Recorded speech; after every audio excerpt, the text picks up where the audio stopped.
प्रिय विद्यार्थियों, नमो नमः।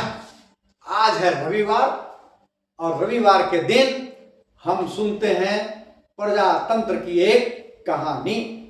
तो आज की कहानी है जिसका शीर्षक है, जिसका नाम है तीन ठग।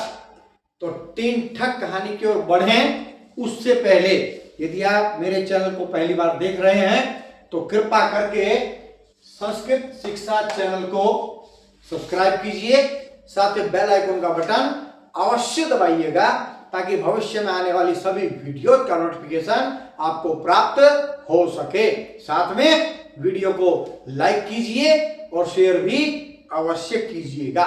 तो चलिए चलते हैं कहानी की ओर।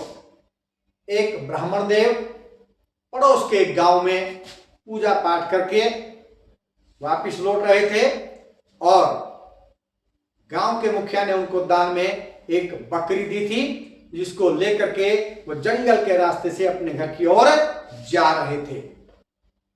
मार्ग में जाते हुए उनको तीन ठगों ने देखा और तीन ठगों ने सोचा कि ब्राह्मण देव को मारना ठीक नहीं है, ब्रह्म हत्या का पाप लगता है, और दूसरा हम इनसे बकरी छीनेंगे भी नहीं बल्कि बकरी को ठगेंगे ताकि ब्राह्मण देव अपने आप बकरी छोड़ करके चले जाएं। उसके पश्चात तीनों ने एक दूसरे के कान में कुछ कहा और बारी बारी से अपने रास्ते नपे और ब्राह्मण देव इधर से जा रहे हैं, कुछ आगे चले कि एक ठग खड़ा हुआ बोला, पुरोहित जी महाराज नमस्कार। ब्राह्मण देव ने कहा खुश रहो खुश रहो। तो तभी ठग कहता, पहला ठग, ब्राह्मण देव यह तो सब ठीक है लेकिन आप ये अपने साथ कुत्ता क्यों लिए जा रहे हैं? ब्राह्मण ने कहा, अरे मूर्ख, तुझे कुत्ता दिखाई दे रहा है?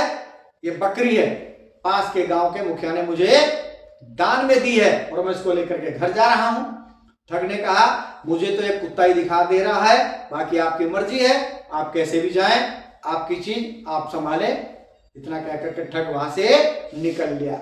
ब्राह्मण देव ने एक बार बकरी को देखा, देख करके कहा, मूर्ख कहीं का, बकरी कुत्ता दिखाई दे रही है इसको। अभी कुछ आगे चले थे कि तभी दूसरा ठग वहां पर खड़ा है। उसने भी कहा, ब्राह्मण देव नमस्कार। ब्राह्मण ने उसी प्रकार आशीर्वाद दिया, खुश रहो प्रसन्न रहो, शुभ आशीर्वाद। तो वो भी कहता है, हे ब्राह्मण देव, बाकी तो सब ठीक है लेकिन आप ये भैंसे का बच्चा क्यों ले जा रहे हो? राम राम राम राम राम, आप ब्राह्मण हैं और फिर इस भैंसे के बच्चे को लिए जा रहे हो।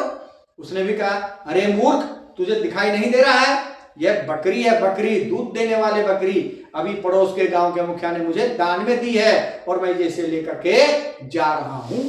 तभी फिर ठग ने कहा, आपकी जैसी मालिक इच्छा, आप क्या है, लेकिन ये है तो भैंस का बच्चा और यह आपके लिए ठीक नहीं है। चल यहां से।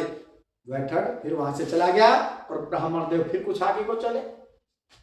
अभी कुछ आगे ही गए थे कि तभी तीसरा ठग तैयार था। तीसरा ठग ने फिर वही, ब्राह्मण देव नमस्कार। ब्राह्मण ने उसी प्रकार आशीर्वाद दिया, खुश रहो प्रसन्न रहो। फिर वो कहता है, ब्राह्मण देव, बाकी तो सब ठीक है लेकिन आप ये गधे का बच्चा अपने साथ क्यों लिए जा रहे हो? कैसा कलयुग आ गया है, घोर कलयुग आ गया है, ब्राह्मण और गधे का बच्चा, राम राम राम राम राम। इतना कहकर के ठग ने आगे कुछ नहीं बोला, वो अपना चल दिया। अब ब्राह्मण देव ने जो है नीचे बकरी को नहीं देखा, उसने कहा, लगता है मुखिया ने मुझे ठग लिया है, न जाने क्या दे दिया है। उसने उस बकरी को वहीं छोड़ा और अपने गांव की ओर क्रोधित होता हुआ चल पड़ा। दुष्ट कहीं का, क्या मुझे दे दिया है पता नहीं, और वह अपने गांव की ओर आगे चल पड़ा। तभी तीनों ठग इकट्ठे आए, जोर से हंसे और बकरी के जो बकरी दी थी उसका रस्सी पकड़ी और चल दिए अपने मार्ग पर। इस प्रकार तीनों ने एक योजना बनाकर अच्छे खासे ब्राह्मण से उस बकरी को ठग लिया। तो संसार में ऐसे बहुत से ठग हैं, ठगों से आप भी बच करके रहिएगा। तो कैसी लगी आज की कहानी कमेंट बॉक्स में अवश्य लिखिएगा। मिलते हैं एक नई कहानी के साथ अगले रविवार को। तब तक आप वीडियो को लाइक कीजिए, शेयर कीजिए और सब्सक्राइब भी अवश्य कीजिएगा। जयतु सुर भारती।